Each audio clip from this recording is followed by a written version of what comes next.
And now start recording. Okay.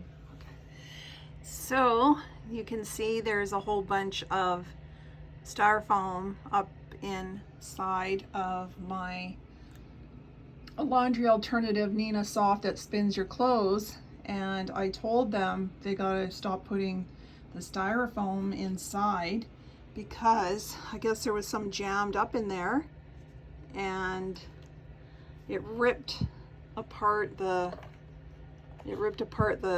bit. Can't get it.